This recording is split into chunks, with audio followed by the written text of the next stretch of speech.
হলো প্রাণ সজনী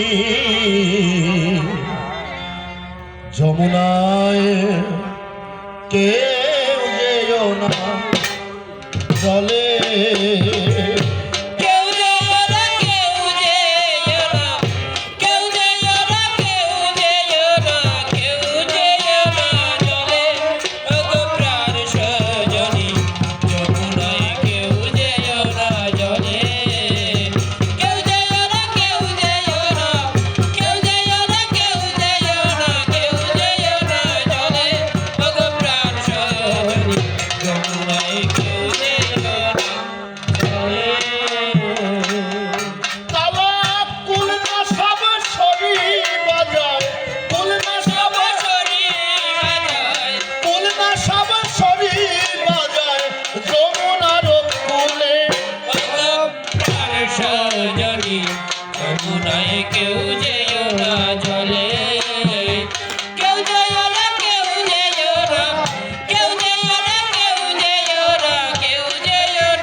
শ্রীমতী রাধারানী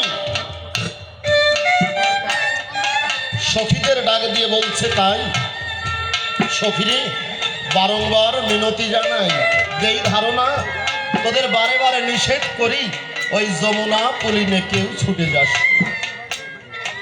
কেন? ওই যমুনা পুলিনে যে একবার গেছে, খুলে বলি তোর কাছে, সে আর কখনো গৃহকর্মে মন দিতে পারে না। কেননা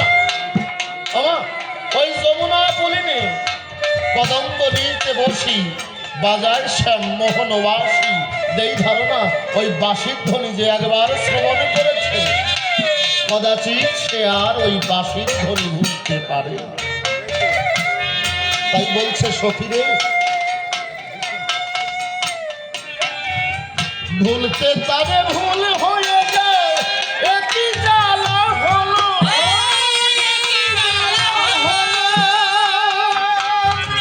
সুরখানি তার স্বর হয়ে মোর এই বুকে বিঁধে রলো।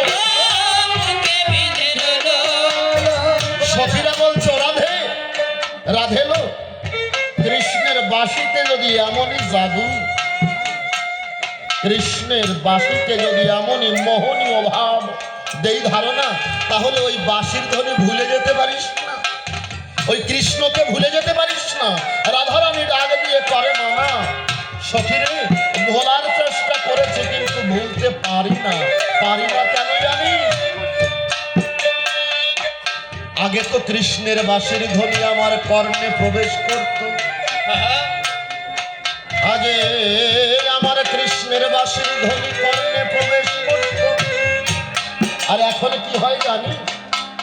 ওই কৃষ্ণের বাঁশির ধ্বনি আজ স্বর হয়ে আমার বুকে এসে বিদ্ধ হয়, স্বর হয়ে আমার বুকে বিদ্ধ হয়ে আমার মরমে আঘাত আনে ধরায়। বাবু, স্বরকে যা দিয়ে কোপায় কাটা যায় তা তাকে বলে অস্ত্র, আর যা ফুঁড়ে দেওয়া হয় তাকে বলে শস্ত্র। যে বান ধনুকে যোজনা করা হয়, আপনাদের নিকটে বলা ভালো ওই বানেরই একটা নাম স্বর। রাধারানী বলছে আমার প্রাণ গোবিন্দের বাঁশি বলি তোর পাশাপাশি, সে যে স্বর হয়ে আমার বুকে বিদ্ধ হয়ে আমার মরণে আঘাত থামিয়ে তার নামের মধ্যে নিজেকে জড়িয়ে রাখে।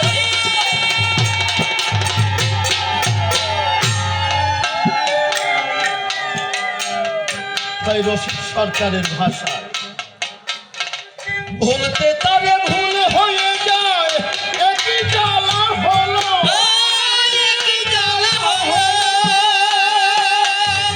সুরখানি তার স্বর হয়ে মোর এই বুকে বিধে গেল। আমায় সকলে ভুলায়ে নিল, সকলে ভুলায়ে নিল, কি জাদু কৌশলে।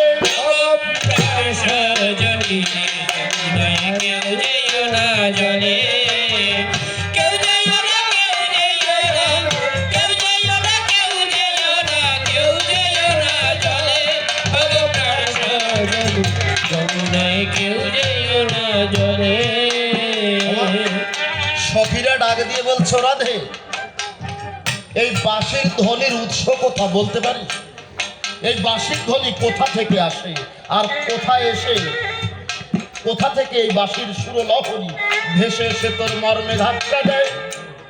রাধা রানী ডাক দিয়ে কয় সখীরে এই বাঁশির ধ্বনি শোনার মানুষে যখন আমি বাঁশির ধ্বনি শ্রবণ করি ওই যমুনা পুলিনে দাঁড়াতো শ্যাম বংশীধারী, তাই তো এই যমুনা পুলিনে ছুটে গিয়ে পড়ে খুলে বলি সখী তোর ঠাই যে কদম্ব বৃক্ষের নিচে আমার প্রাণ গোবিন্দ দাঁড়িয়ে দাঁড়িয়ে বাঁশি বাজাতো, ওই কদম্ব বৃক্ষের নিচে গিয়ে দেখতে পাই ওখানে আমার প্রাণের কানাই নাই। ওই কদম্ব বৃক্ষের নিচে আমার প্রাণ গোবিন্দ নাই, তথাপিও বংশীর ধ্বনি আসছে। তখন একটু অনুধাবন করলাম আসলে এই বংশীর ধ্বনি কোথা থেকে আসে। ওমা রাধারানী পাগলিনীর ন্যায় চতুর্দিকে লক্ষ্য করছে, দেয় ধারণা। চতুর্দিকে খুঁজতে খুঁজতে রাধারানী কোথাও বংশীর ধ্বনির উৎস না পেয়ে হঠাৎ করে ডুব দিয়েছে যখন নিজের ভেতরে দেখতে পেয়েছে এই বংশীর ধ্বনি বাহিরের থেকে নয়, ওই বংশীর ধ্বনি রাধারানীর হৃদয় বৃন্দাবন মাঝে আমার প্রাণ গোবিন্দ বংশীর ধ্বনি করে শ্যামল নটরাজে।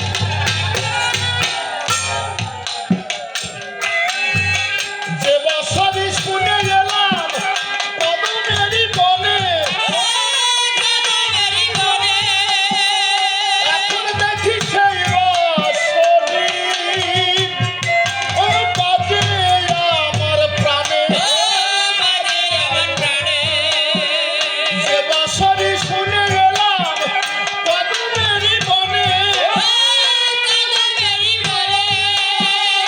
এখন দেখি সেই বাঁশরি ও বাজে আমার প্রাণে। ঘুম হারা মোর দুই নয়নে, ঘুম হারা মোর দুই নয়নে, চরণ নাহি চলে। কেউ যেও না জলে, কেউ যেও না, কেউ যেও না, কেউ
কয় জ্বালা জোড়াতে